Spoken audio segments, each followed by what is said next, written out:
So you're thinking about new siding for your house. It's a huge project, for sure. But let's be real, it doesn't have to be a massive headache. We're going to walk through everything you need to know to get it done right, from picking the best materials to, not hiring the wrong person for the job. First things first, let's talk about why siding is so much more than just, the color of your house. You really need to think of it as your home's personal coat of armor. So let me just ask you this simple question. What is your home's absolute, number one, first line of defense against literally everything nature can throw at it? Yep, it's the siding. It's the shield protecting everything and everyone inside. And look at just how much work that shield is doing. I mean, it's not just blocking the obvious stuff like rain and wind. It's actively fighting to keep moisture from sneaking into your walls, which, as you can imagine, protects the entire structure of your home.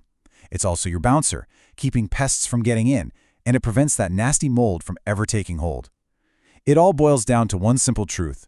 Healthy siding means a healthy home, period. Okay, so now that we're all on the same page about why it's so critical, let's get to the fun part, or maybe the hardest part. This is the core decision you're going to have to make, choosing the right material.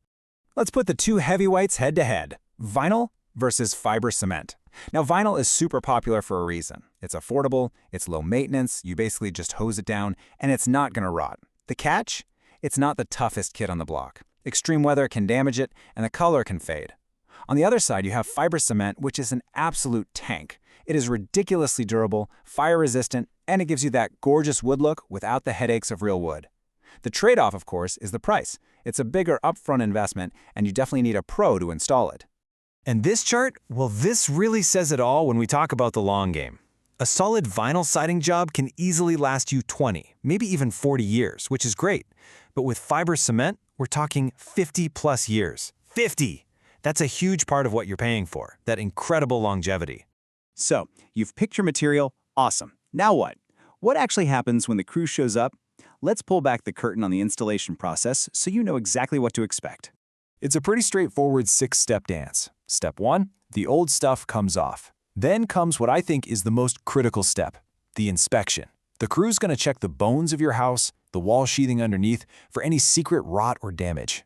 After that, they'll put up a new moisture barrier. Then, and only then, does the beautiful new siding go on, followed by all the trim and finishing touches, and last but not least, a really good crew will leave your yard cleaner than they found it.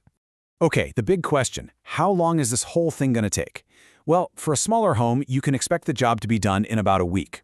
If you've got a medium to larger house, you're probably looking at anywhere from 1 to maybe 3 weeks, assuming the weather plays nice. And now for everyone's favorite topic, the money. Let's break down the costs and, maybe more importantly, the incredible long-term value you're actually getting from this investment. Check this number out. This should make you feel pretty good about spending the money. The average return on investment for a siding project is 76%. That's a massive boost to your home's curb appeal and, of course, its resale value. That's a smart investment. And the value isn't just about what you get when you sell the house. Think about your monthly bills. Modern, well-insulated siding can actually slash your heating and cooling costs by up to 20%. Over the decades that siding's on your house, that adds up to some serious cash. Okay, let's look at some ballpark numbers for an average-size home. Vinyl, being the more budget-friendly option, will probably run you somewhere between $8,000 and $16,000. Fiber cement, with that bigger investment we talked about, is generally going to be somewhere between $12,000 and $25,000. Now remember, these are just estimates, but they give you a really solid idea of the price gap. Let's be very clear. This is not a DIY job for most people. So our final section is all about what might be the most important step, finding the right contractor to protect this major investment you're making in your home.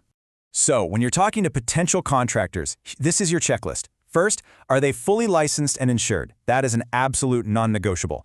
Do they have tons of experience with the exact material you picked?